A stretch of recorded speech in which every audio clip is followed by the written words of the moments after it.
Playing with Inference, a podcast covering the intersection of AI and games. Today, we're going to talk about AI in game jams and hackathons and what that tells us about what works, what doesn't, what are the patterns people are seeing, and how that maps into the broader industry. And today we're really excited to have Remi Kaito and Gabrielle Duciel with us. They are the co-founders, the CEO and CTO of Arcade.ai, a relatively new startup, also focused on the intersection of AI and games. And Remi, along with Carlos and JC, recently won the Global Supercell Game AI Hackathon in October. And that's not actually even the first AI game jam that Remi has won and been a part of. So I'm really excited to take some notes here so that I can compete next time. Yeah, so very happy to be here. So I'm Remi, the co-founder and CEO of Arcade.ai. I start my entrepreneurial journey pretty early, around 16 years old. I was very involved in like the Minecraft communities, 3D, etc. So I built a lot of server, I built a lot of 3D animation for YouTubers, streamers, etc. And I was already independent, so I decided to drop out school and focus on consumer business like e-commerce, etc. So I built pretty much a lot of companies, successful or not. And I jumped in like the software industry around 19, 20 years old. And I exit a company in the payments industry for consumers. So it was a little NC QR code that you put on the table for a restaurant when you can order food and pay directly. And my passion is focused at 100% in gaming. So I decided to stop all of my business to focus on Arcade.ai. And for the short story, I built it for myself, for my personal 3D workflow at first, and I use it in Hackathon. And yeah, now it's a real startup surrounded by amazing people. So I'm very happy to work on this. Nice. Welcome, Remi. How about you, Gabriel? Yeah, sure. So, Gabrielle, I have a bit of a more like classical journey because I'm not a dropout. So I went to master degree in computer science and stuff like this, which is fit with my CTO role at Arcade.ai. So yeah, on my side, I'm mostly about tech and AI and stuff like this. So I've done a lot of workflows on like everything you can see right now on LinkedIn. And the AI stuff, I worked with it on the last few years. And on the gaming part, I've created an esports team in my country, in France, in 2014. So I was quite young at the time, but it was quite successful. So yeah, mostly on the tech side, but I'm like also like a step in the gaming world quite early. And I think just like Remi, like I was tired of building stuff for others and like stuff I was not passionate about. And that's where Arcade makes sense for us because it's like the points where passion on or knowledge just meets to build something cool. I have to ask about the esports team, so you got to tell me more. Like you can't just okay, can sure.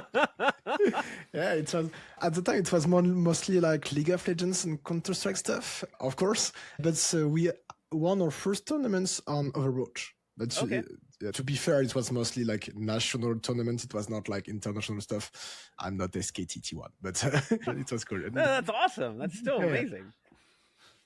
Very good. Very good. Awesome. Really cool. And speaking of competing, like we said, Remi, you've been doing a couple of game jams and hackathons this year, if I recall. It was not just a Supercell one, but a Mistral one too, if I remember. Could you just get us up to speed on that a little bit? Yeah, so it was a Mistral AI game jam with Entrepreneur First. It's a kind of incubator like YC in Europe. And it was my first game jam experience. I love it. I think it was, a lot of fun, very intensive, but very fun. So we built, the only rules was to not control the character of the game.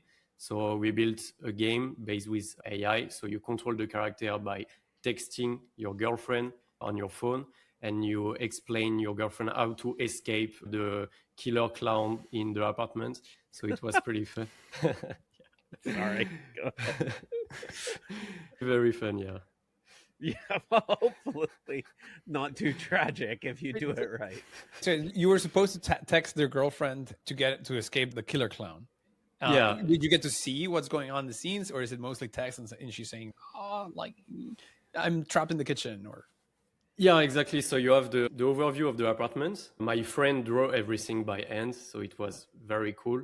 And you see your girlfriend like in wheelchair moving on the apartment, and you text her to tell her, okay, the clown is in this part of the apartment, so you have to move around here, take the key, and escape. So it was nice. And we use a very small model of Mistral 7B to build that and interact with the character.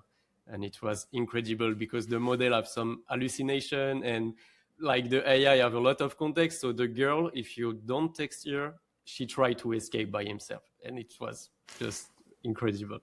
Yeah.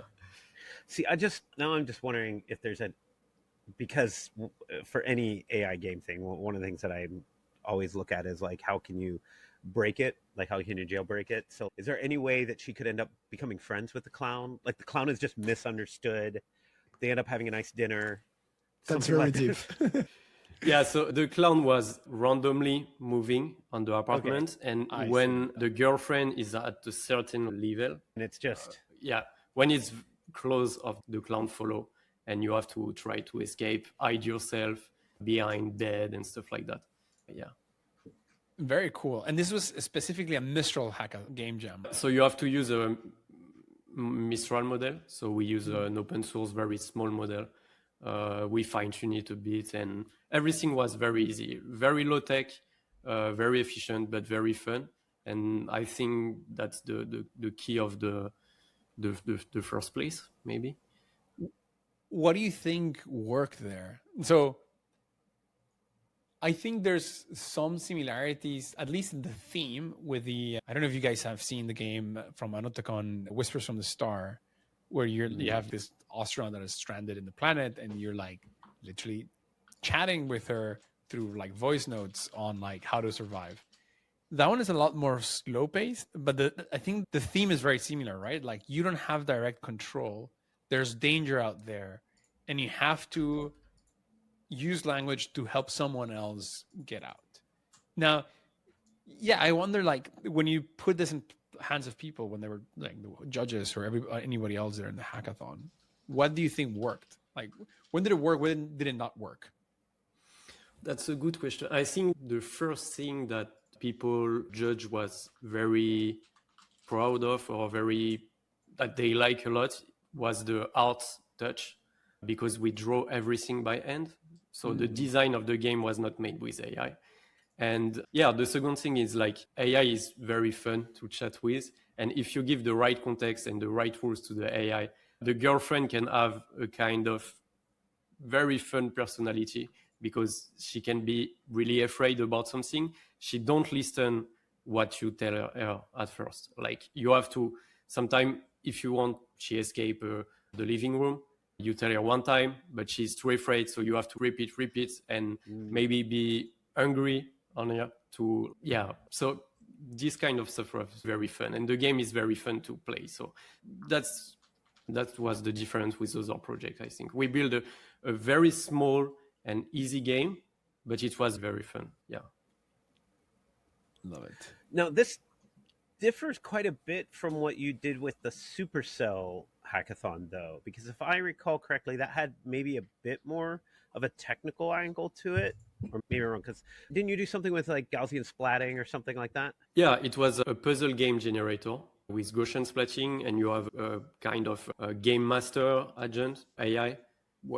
You just visit like some places, and you have to resolve a mystery on these places.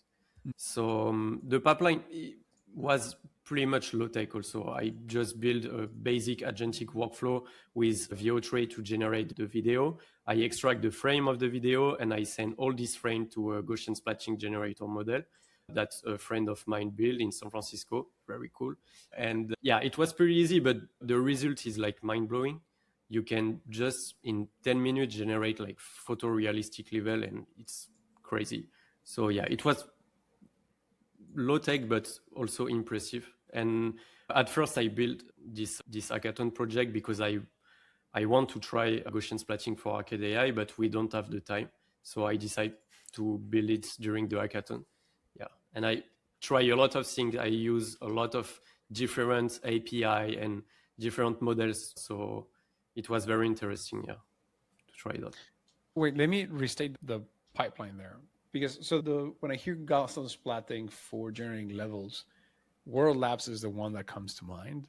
But it sounds like you found a labs at home type of approach, right? Like you generated a video on VO and then you ran that through the Gaussian splat, I guess, model or the way where it regresses to find the actual points. And then that's what that's what became the scene. Yeah. And then so I'm asking this because it's something I've been wanting. So let me give you a bit more context. Over a year and something ago, we created a little game called Sweet Dreams, where we would generate. The whole point was that you would go into people's dreams, and then you would look at things, and it was like a puzzle game where you had to find clues to then guess someone's laptop password. So you would go into different rooms, and the rooms had like hints and note motifs about this person that then you would use to go into the laptop and then hack the password. It was very hacky at the time. We were just like 2D and we're like doing like retrieve, like normal vector search for retrieving assets. And it was mostly an experiment. But when World Labs came out, I was like, oh my God, that's going to be like, now that game is much more feasible because I can generate a puzzle that makes it, like, feels real and it's more coherent. Piece that I'm wondering is now, how do you interact with that world, right? There's things like, how do you convert that Gaussian splat into a 3D mesh that you can actually navigate through?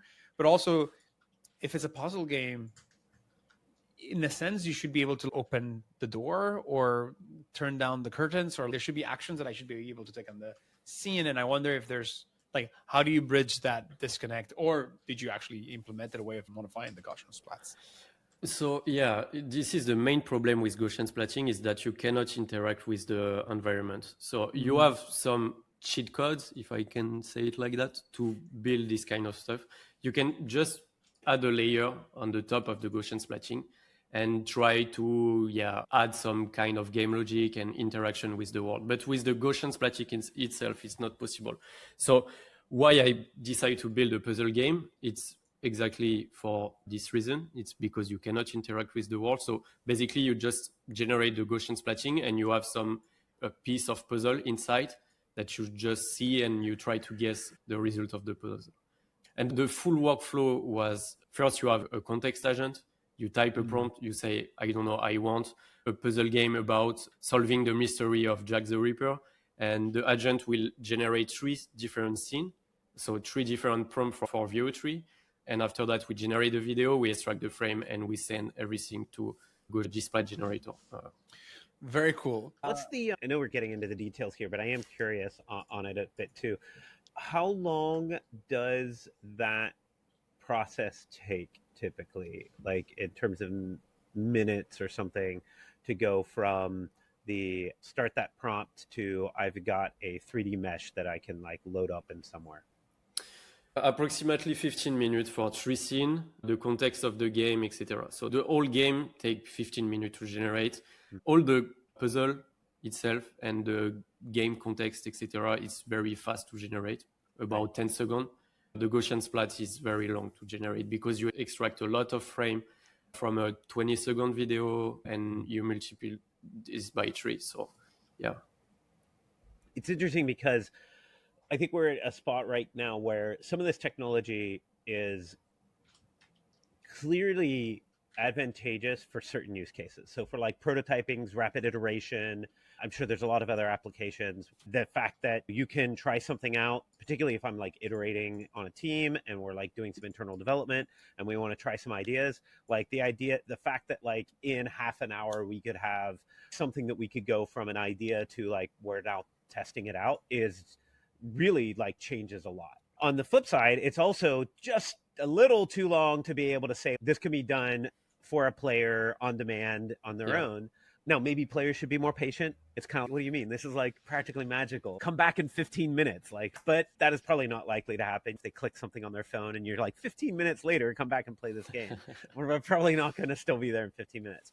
So it's interesting, like just like where we are and how amazing that is, but also like how far we have to go for certain kinds of to unlock other types of applications. And I bring that up because at least in my experience, when I talk to folks, like there can sometimes be some confusion about the right application where we are today. So I'm curious, now that you've actually had a chance to test this tech and try it out, and obviously like it worked real well for the game jam, you had been interested in it for Arcade.ai, which we also need to talk about at some point. Like what are your current thoughts on this technology and this pipeline and its application, say here in the next year in 2026? And I think, Gabrielle, you also have some experience with this too, right?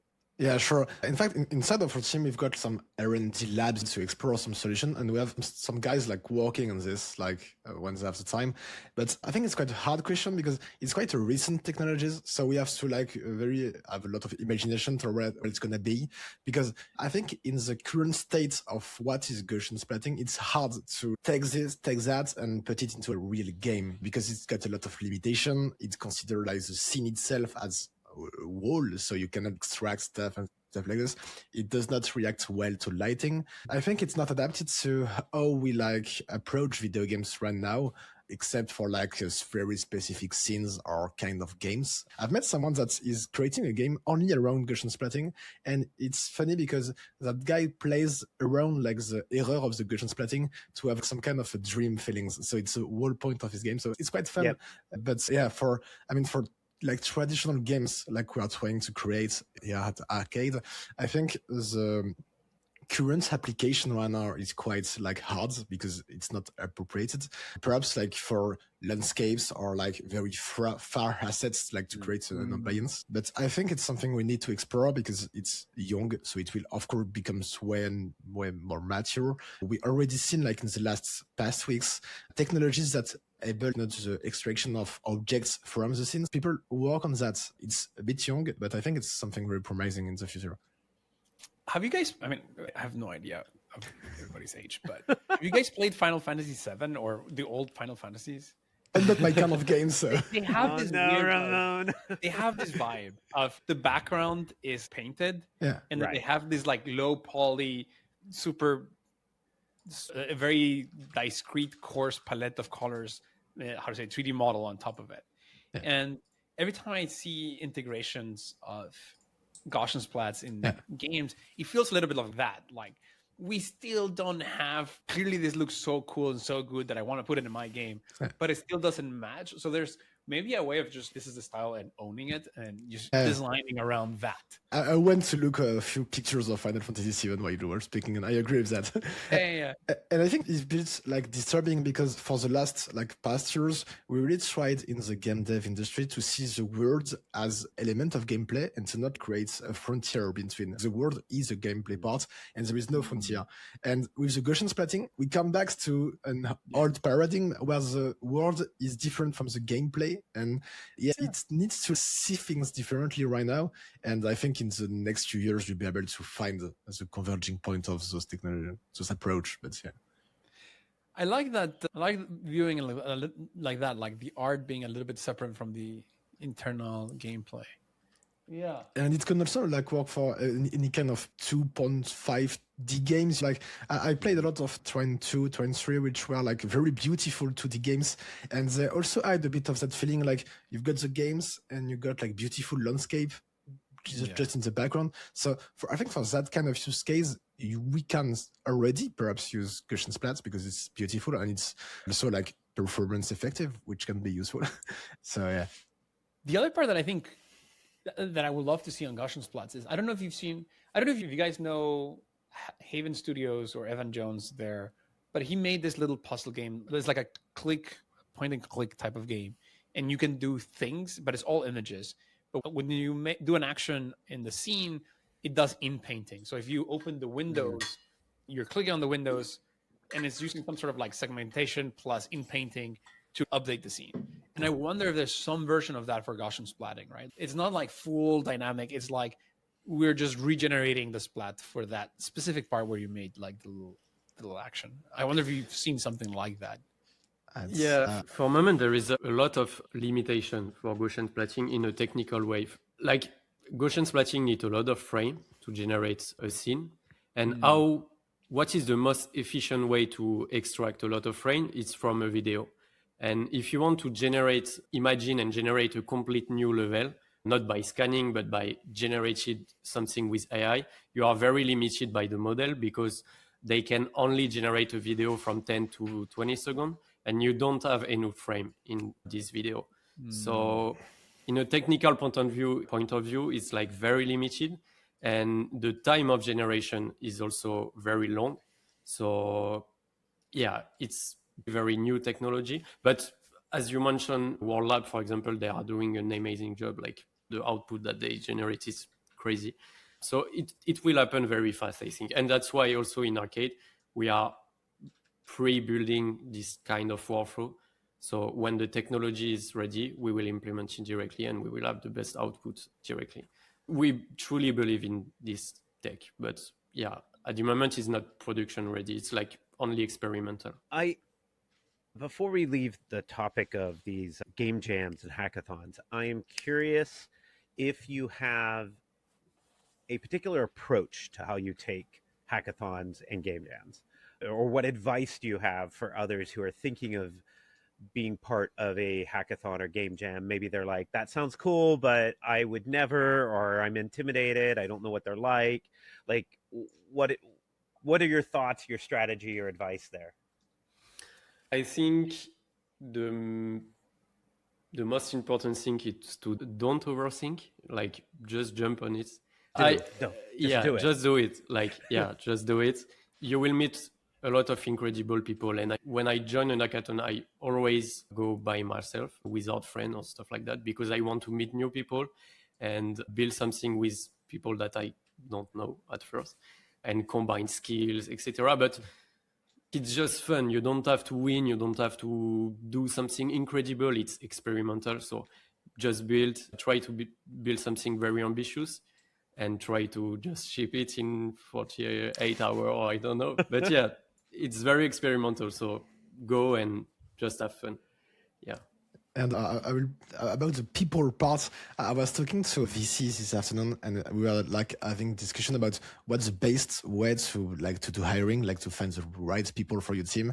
And his take was go in hackathon, because it's the only place when you will see like guys that can really ship fast and work. Like also in hackathon right now, you have a lot of like technical hackathons, but most of the time you also need to have some kind of a product understanding and product vision. So hackathon is a great place to challenge both products and tech in like a very short amount of time. And it's not something you are usually see, I think, in tech challenges. I completely agree with that. I didn't think about it from the employment side, but when I started all of this, I went through a lot of confounder matches or confounder dating. And all of the platforms really are bad. Like you've done all like the little forms and the questions and stuff like this. So bad. It's at least in Tinder, there's sex at the end of the day. Like, this is just window shopping. Like perhaps you could have with your co-founders too. I don't know, but so it was not. It's like a lot of noise. I met some cool people, but it's just very noisy. Yeah. But what I told the VCs was, if you are trying, because YC, for example, tries to do this a lot, right? Like really trying to push their co-founder matching platform. And I think it's part of it. I don't think it moves the needle much. I think hackathons would probably be the way. Like you probably want to have a community. Like I thought, for example, ACCC should have built a community or kept the community around AI Town when they did their convex version of the Journal of Simulacra paper. And then keep running hackathons, because I felt that's where you end up finding people who are like-minded, who are willing to spend Saturdays just like working nonstop. And then you stress, like you said, you stress test the idea, you stress test the person. Yeah. There's a little bit of friction, so it's not like window shopping galore. So it's, I think hackathons have to play a more prominent role in the building of teams. Sorry. But yeah, in the hackathon, like I think there is so like underrated skills, because as you are in a short time, you have to be a very good communication, to have a very good communication between each member of the teams, which is something a bit underrated, I think. And also to have some kind of low ego, I would say, because everyone is a hackathon. So you join the team, you don't know people, and you always think, oh, my ideas are the best, and I will just lead the group. And most of the time you don't, because everyone challenges the ideas of each other. And so, I think it's also teach you modesty, perhaps, to like just listen to others and to understand that the group as its whole can have a nice. Yeah, I love hackathons and game jams. I do not participate in them as often as I used to when I was younger, but I really enjoy them. We ran them at Riot as well internally, and I know other companies that will have things like this. For those that are looking to get involved for a hackathon or game jam, if you feel like if you're not living somewhere where there's a regular community around these, one, sometimes you can help put them together, but two, you can find them. So there are online distributed ones, particularly for game jams, where it's fully distributed. And so those are great ways to get involved. And then the other is if you happen to be going to any sort of industry or technical conference, quite often there are also hackathons or game jams associated with those. And I will say that right now there are more and more, particularly with the AI buzz and hype right now, there are AI-related contests and hackathons and people coming up with them all the time. In fact, I have recently been talking to quite a few people who have been asking me about my ideas of, hey, should we run this hackathon or this game jam, and how those might work. I am curious for any of you then, for the people that are thinking of like, to give advice to people, what makes a good hackathon or a good game jam? What, if you're trying to organize one, what makes a good one? Not a lot of rules, I think. You have to be very creative. So yeah, not a lot of rules.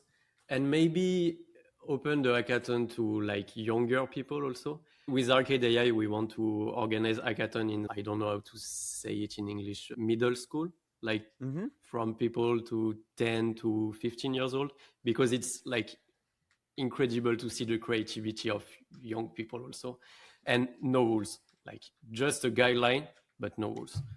Yeah, it's frustrating. I don't think I agree on this, but so that's interesting. All right, let's test the co-founder match here.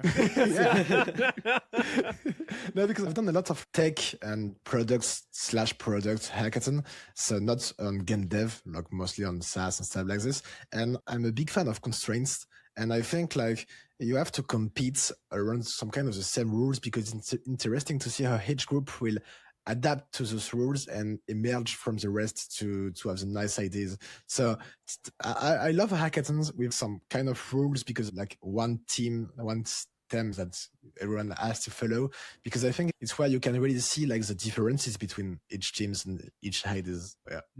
Yeah, different point of view. No, it's interesting, but in game jam, I think the Mistral AI was, there is a lot of rules and you have to use this type of model and this type of stuff.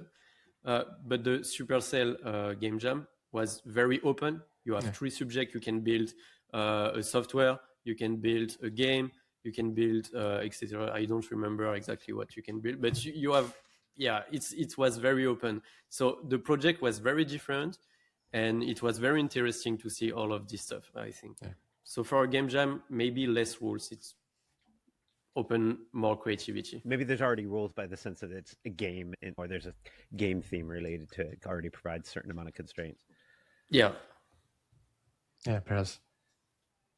And I would also say like on hackathons, the time frame is really important. I've done hackathons mostly in crypto, because as crypto is like some already like hard to understand and like to master on the tech side.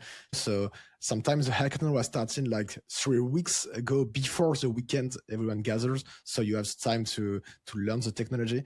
And for me, it was complete bullshit, because every team arrived at the event and already finished the project and we're just like here to show. So there is no like that tense action stress that you are looking for in a hackathon. Well, what do you think? So that makes me think now of what would be the right amount of preparation for a hackathon, right? Like, for example, I feel in my experience, there's a lot of time. If you don't come with a team, there's a lot of time wasted on the talking to other people, which maybe that's part of the point.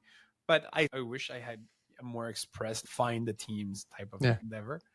And then on the ideas, you said like you just go into it, but sometimes you're coming to explore, and it's Gabriel, you said that there's a lot of people come with different ideas. Maybe they rotate around the specific theme, but then if you have 2 days of a hackathon, you spend too much time on the ideation and not enough like on the building. Yeah, but I think the point of the hackathon is not the tech side, but it's the ideas. because like even when you see some like hackathons winners, most of the time they are not like the tech guys in the room, like they are not the masters of AI and stuff like this. It's sometimes the ones that just like tweak a bit something that we all know to find the good idea and the good approach that just amaze people at the final speech. So for me, hackathon is about ideas, and the tech side is perhaps the less important stuff. So that makes me feel like then the optimal strategy is to come up with a lot of promising ideas and then have perhaps, multiple cloud code agents just chug through it. perhaps. Just be putting coins on each of them. Well, one of the most one more interesting one of these that I did was, this was back in over a decade ago in LA, and it was a startup weekend, and it was Upfront Ventures was part of it and a few others. So the end of it was you had to self-organize right there, the team, and by the end of it, you were doing a short pitch to a panel of VCs by the end of the weekend. And so you had to do the whole, not just maybe technology development, if you could, but the business development or everything else. Yeah. So you had very different approaches. Some people spent the whole time like basically developing a PowerPoint, right? Like a deck. Yeah. And other people had like a whole prototype done. And there was one group that like had gone around already canvassing, because I think they were like doing a thing with, it was back in the, again, like 2012 or something like that. It was like, find the closest craft beers, like where they are. And they even went around to bars in the area to sign people, essentially sign people.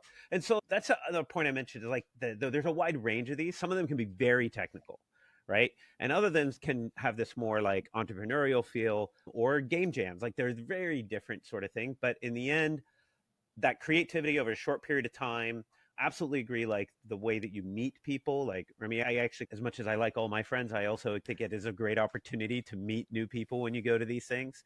And so, yeah, there's different types of these for depending on what it is you're looking for. Yeah, true. Now, at one point though, because Remi, you mentioned that you might want to do a contest for like middle school kind of aged folks for Arcade.ai. And we should probably talk about that. Yeah. What is Arcade.ai? I know that actually we talked about it a little bit. You've explained a little bit before, and I've followed some stuff that you're doing because you were at some of the events that Ramona and I were at this year. But yeah, for those that aren't familiar, could you give us an understanding of what you're attempting to do, what the vision is, and where you're at right now in that journey? Yeah, so Arcade.ai, the goal is to enable everyone to build game without any technical friction and directly on the web. And of course, multiplayer and very community focused. We are at the point of where you can like generate complete world and add a like simple game logic and gameplay on it. So you can think about a game like Slenderman, a small Call of Duty level, like basic shooters and basic story game. And yeah, for like the comparison, we can think about a kind of frictionless and more accessible Roblox.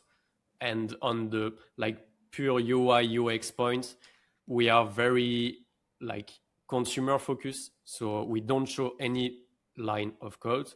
And the editor is like very simple to use. We mix Minecraft, Garry's Mod, and TinyGlade. So to transform and move objects, you have a tool gun with a laser. You click on an object and you can transform it and move it around. The game logic is the same. You have some kind of small bubble where you can create a very small logic for your NCP, for example, give context to the MCP, etc. Yeah, very easy to use and very accessible. And everything is running. Can you repeat your three source of? You said TinyGlade, Garry's Mod, and what was the other one? And Minecraft. Minecraft. Yeah. It's a little indie game. Yeah, I think I've heard about it. Yeah, if you haven't heard, it's the one based on the movie, right? Yeah, exactly. Oh my god. Oh, very good, very good. So is the idea that people, because like in Roblox, the main thing is you play other people's games. You're actually like, you spend most of your time playing. Whereas in TinyGlade, you're spending most of your time decorating and making your nice diorama. And where in that spectrum of like your player or users is spending more time on the creation side or on the playing side? We have two kinds of users. One is pure gamer, the pure player that only want to play game. So this guy will not use the editor, and he will just use like the community platform. You can think about a kind of YouTube, but for video game.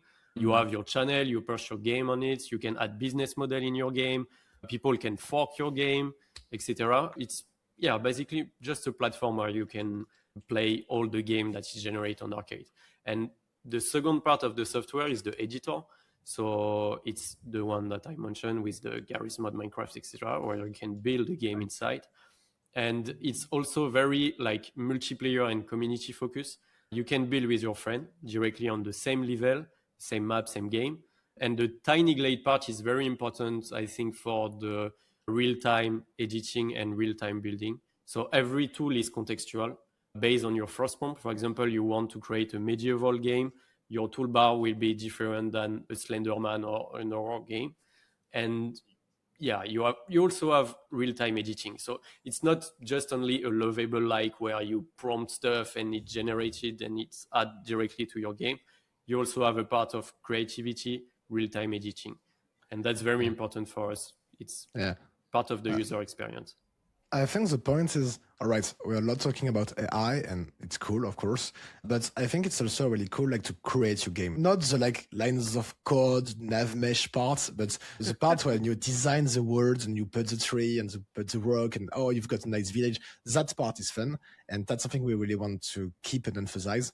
And on the other side, we will use AI and some kind of UX tweaks to get a huge level of abstraction to not take care of those kind of systems that can be hard. Because I've got a huge respect for Roblox because they've done something massive and some bad stuff, but something massive. But even on Roblox, it's not that fun to create a game. I tried. And the editor is sometimes hard. It's not really welcoming. It's not very fun. So I think that's why there is a huge separation between the player and the builders. But if building the game is really fun, perhaps there is not have a huge difference between those kinds of players. It's almost as if we should make creation more playful. Exactly. I was waiting for that. Okay, this has been the theme of the year. But and one of the examples that we use and I hear others use too, I think it's actually helpful. It's not perfect analogy, but it's helpful. Is if we think about that creation and use Roblox and Minecraft as two examples. The example in Roblox, which again, a very sophisticated, amazing ecosystem, there's a different modality between creating and playing. Those are very distinct kind of experiences, your user interfaces, and even audiences, right? Like it's almost different products, right? The act of making a game feels very much like an editor. And then playing the game is very different. And then you compare that to Minecraft. And this is where, granted, there are ways to create Minecraft plugins and things like that are very much about coding. But when you think about the kind of creation in Minecraft that most people think of, when it's just creative mode and it's redstone and things like that's actually part of the game. You're in the game experience. There is not a different modality, even though it's like creative mode versus not. It's still very much the same thing. And so I'm curious, it sounds to me that you're leaning or you want to lean more towards Minecraft. And is that an intentional choice? Do you still see a place for the kind of Roblox style way of creating, or can you do only one? Go ahead if you want to. No. I think there's a place for everyone because like there is a very like different tech level and something you like, something you don't. For example, I'm a tech guy, so I'm not afraid of Unreal Engine and Unity. But if I give that to my little brother, I think he will have a stroke. So I think you have to adapt and to answer to different kind of public. So I think there is a place for Minecraft's way of creating video games, just as there is a place for having those kind of huge editors that can be hard. Currently, at Arcade, we mainly focus on the first kind of person, the ones that wanna have fun and keep it simple. But I think the hardest part is to have it simple because simple with this system plus this system plus this system, it's hard. And once you have done this, it's not that hard at the end to also offer a deeper editor for the ones that want to go deeper. So I think the challenge is to get it simple and then we'll adapt. I guess that, like to your point, the challenge there becomes of how do you create a smooth gradient from this is just fun and simple to I'm a professional, I'm doing this for money and I need power tools. Like presumably part of the problem with Roblox is that you just jump into the professional part immediately, Yeah. and the creator side of Minecraft, presumably, is mostly more on the this is just fun. But there's no I guess the challenge is how do you make it easy for people to continuously go into that like deep, like always being able to open the Russian doll of like more complexity. Yeah. Just a bit of Minecraft. I think the difference is not that huge because there, like for the last 10 years, people used to sell maps and for some time for $1,000 and stuff like this. So I think there are people that having the professional approach even with Minecraft. And to answer your first question, I would say that currently our main focus is to have that fun experience and to allow a high level of abstraction. And by that, of course, we will bring some limitations because which mean abstractions means limitations. But when the way we are building it, we have in mind that we want later to enable way more like creativity from the ones who can do that. For example, like almost all of our code base is built about the idea of plugins. So like we've like cut it as a video game between a lot of plugins that you can like mount, unmount. Like you have the FPS plugin, but for example, you have the biome plugin with the city plugin and stuff like this. And the idea is perhaps later to have people like building their own plugins into Arcade, like to have also the high level of what they want. So currently that's the way we deal with that problem. But yeah, that's an important matter. Yeah, the main focus is to like try to build a very simple editor, but that open a lot of possibilities in terms of creation and in terms of artistic direction. And it's pretty hard to do because nobody do it for a moment. Did this for a moment. Yeah. I'm curious from the kind of product side, from the player, like your audience. One of the challenges with taking a product like this is you essentially do have two customers now, or one of those is a customer of each other, right? So you are creating an environment, creating a product where one of your customers is someone who wants to create games. And then there's this kind of implied sense that there's another customer that actually plays the games. And I say this because my first startup back in 2007 or so, we were trying to create a product like this. We wanted to create kind of a Flash was dying. We wanted to create something new on the web for an in-engine, in-game, in-browser game creation suite that would allow people to create games and then share those and work with us. And one of the reasons I found that was very challenging is because now I've got lots of problems. Like I need to not only just find people who want to create the games, but for many of those, part of their motivation is that they want to find players. What are your thoughts on that? Do you need to create both? Is there this challenge? Like, is there a challenge to find people who play them? Is there just enough people who just want to make a game? And if only 4 or 5 people play it, then that's fine.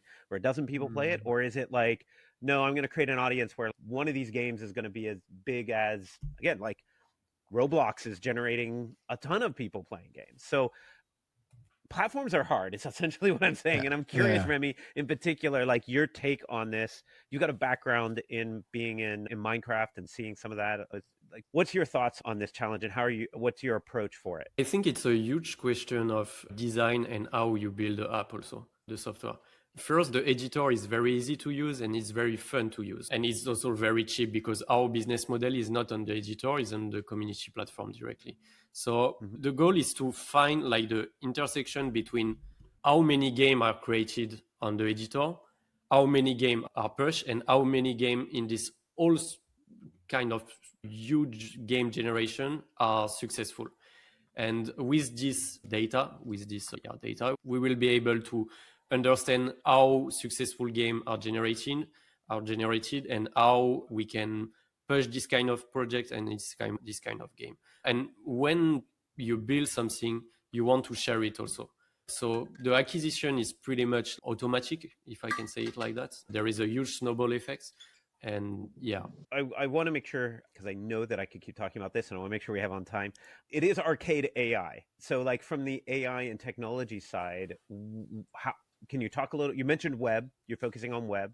Certainly, I would expect that some of the things with generative AI would make products like this easier to build than the first time I tried to build them. I know that's true.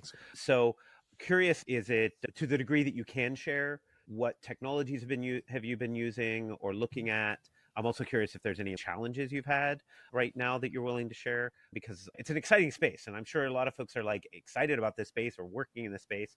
So without maybe giving everything away, I'm really curious though what you can share about the tech and the challenges you've had. Sure. Yeah, I think the main focus is not the tech, it's the design. How you build this platform, how you make everything easy to use and fast. And that's the main focus of Arcade. On the technical side, we use an open source engine, web engine, named Play Canvas, with working with Wedge GPU. And we have a huge agentic workflow with a lot of AI models that are combined together and communicate together. We are not focused on like fine tuning or building your own model for moments because it's not very efficient. You have everything to build something cool actually. So yeah, the main focus and the hardest part is like the UI, the UX, the design, how you build all this ecosystem and how you try to build something very successful and efficient. Yeah. Presumably, for this to make sense, then, and I agree, is there has to be a leverage or like an inflection point in how we think about design and how we think about UX when building games. And Oh, head, I've just got so much to say on this that I need to make sure I I think wonder about it. what assumptions are now wrong when thinking of a UX, and what new power, so to say, in terms of UI and UX, can you actually endow on the users? Like you said it like this, the UX is the main thing. It's a matter of design, but presumably this all makes sense only if there's a new design space that's enabled just because of recent technology. So I wonder, what do you think are those breakthroughs? What are those like new territories that you want to explore and that you find have been liberating and greenfield? Gabrielle, you want to? It's Yeah, actually right. it's a very difficult question because we think that our approach is the best, but in fact we don't know because yeah, Well, we're all making bets on hunches, right? We're just Right. gathering evidence for that hunch and see if we want to double down. yeah. What we are doing basically is take the best from the best. So Minecraft Garry's Mod, it's game where you can build some very interesting stuff inside, and it's very easy to use. So we take the best from everything. We try to make it simple and combine together. That's how we approach the UX part of Arcade. So for example, for the gameplay, game logic, we are using like a kind of a Notion style stuff. You have all the story of your game and you can edit text to edit your gameplay and game logic in real time in your game. We also have a kind of sandboxes system where you can test everything. For example, you want to build Slenderman. The logic of Slenderman is to grab 8 pages on the map. So you will have a small sandbox with the 8 pages. You try your gameplay, your game logic, and if it works, you can implement it directly into your game. So you can iterate very fast on gameplay, and everything is built inside the game directly. So first you generate the level, and when the level is built, you jump on it and you edit your game inside your level with your friend. So that's very fun to use and very easy. We don't show anything technical. The language that we are using in the app is not technical at all. It's very like playing. The concept of Minecraft is building stuff inside the game, and it's the same for Arcade. And something about interesting in your question is what are the breakthrough? Like why right now? And I think it's a very interesting question and quite hard because in fact the whole idea like to make creating game fun is not new. For example, there was something called Dreams on the PlayStation. Yep. I think it's the 4, and they tried this. They tried to make the game creation fun, and that like the whole platform and stuff like this. And it was quite impressive, and they had a good level of abstraction to do this. So why? Okay, we've got AI, but why now? And why did they fail when they tried this? They didn't have AI. And I think it's not an easy question to answer because there have been a lot of like little breakthrough, but there is not, I think, one major event that's answer to that. All right, so Ramon, you got me worked up. I'm sorry. And we only have a few minutes left because I had a similar debate recently at AWS reInvent last week and with a couple of folks. And I don't know that I have a full answer to here, but and this is it's, I think, Gabriel, Remi, I think you'll see, it's not exactly the problem you're solving, but I think you'll see the relation, because the question came a little bit about modern game engines, which has been also a topic we've talked about on the side here and there. And there are many people in the game. I've never built a game engine from scratch. All right, first admission, right? I have worked with many who have. I've worked with proprietary game engines and with Unreal and with Unity. And at least the knowledge that I have gathered over those years is never build your own game engine, right? Is usually the first thing. Someone's like, go build a game engine. You're like, don't build a game engine. Yeah. And the market is agree with you. Like everyone is going to Unreal. Yeah. So yeah. And then there's actually maybe a deeper side to that is go build a game. Don't build a game engine. There's a great article. If you haven't read it, go. Okay. So the reason I mention that is, and the reason that I tell people don't go build a game engine, particularly like an engineer, is I want to go and build some physics and some lighting and so, because it sounds really cool and technical and they're going to build right. And I'm like, man, that is not the hard part of building a game engine. It's the fun, cool part of building a game engine. The hard part are the tools. It's the UI, it's the UX, it's all of the, in particularly existing tool chains, right? For artists and designers who have Maya or have Blender or have the audio, right? These tool chains and all the people, because you're building a tool for people to create games. And so it's the tools and user interface is the hard part. You can build a great little internal thing that we often think of as an engine, which has a lot of different libraries, but building the tools and the UI and training people on them is hard. Yeah. The last point I'm going to add, I'm sorry, is just, that might have changed. That might not be true anymore. And the reason being is because, okay, now this is a part where I'm not quite sure. This is why it's an interesting debate. Ramon, to your point is what's different. I can talk to tools when I couldn't talk to tools before. Yeah. So the question is, if that means that my tools are quote unquote smarter, and man, there's a whole debate on just how smart some of these tools really are. Is that a new interface? Does that mean that the way that I might build, if I were to building a new game engine today, and like some of the buzzwords around it, I'm not sure I want to say it, but like an agentic first game engine, man, I don't even know that I like saying it.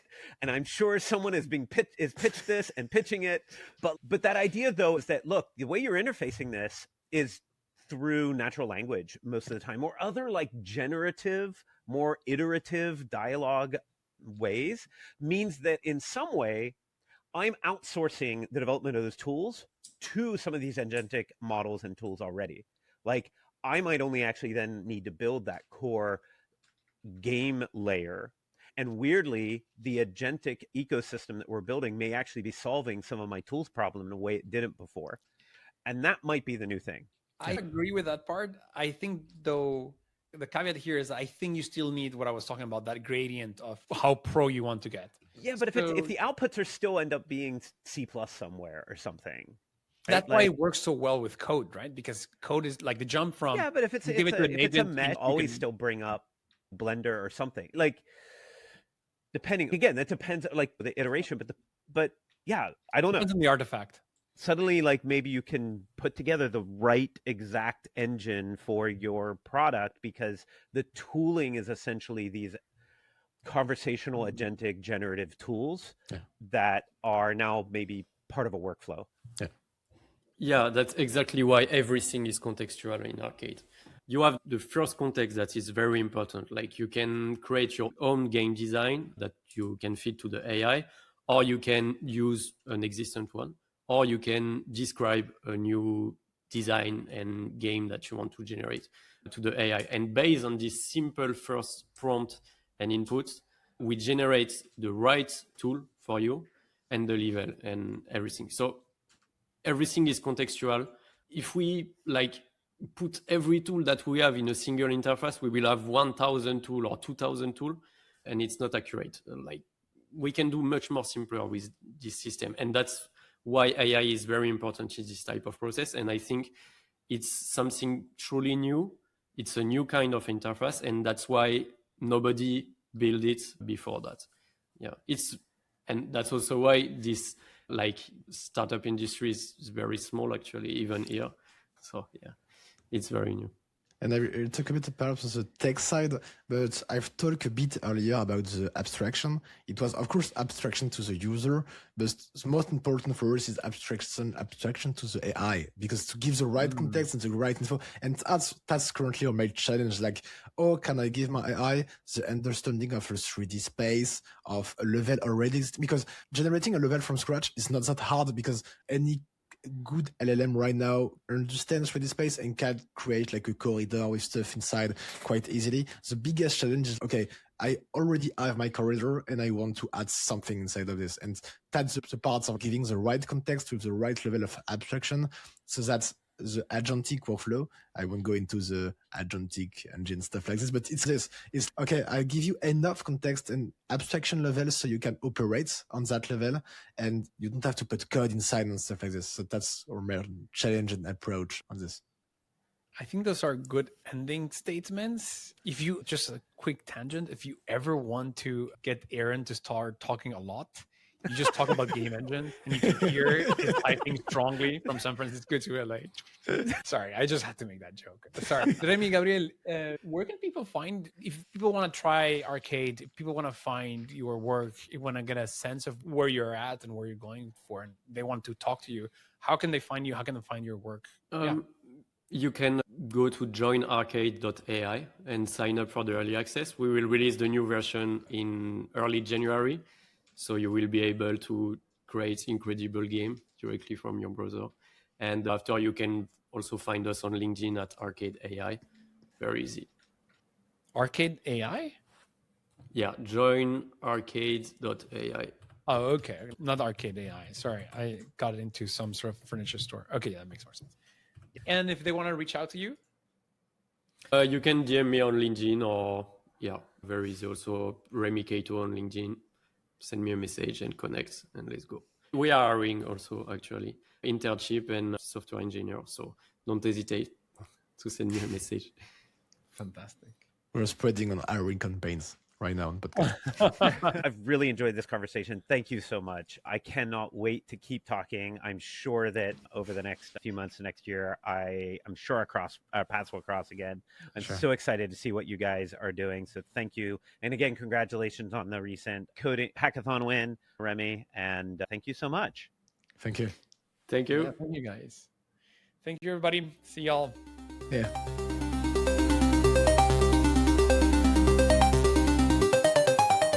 For listening to the full episode. We really hope you enjoyed the discussion. It would help us out a ton if you subscribed to the show on your platform of choice, as well as shared it with folks you think would find it useful.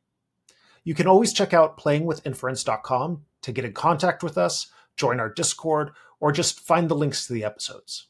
See you next week.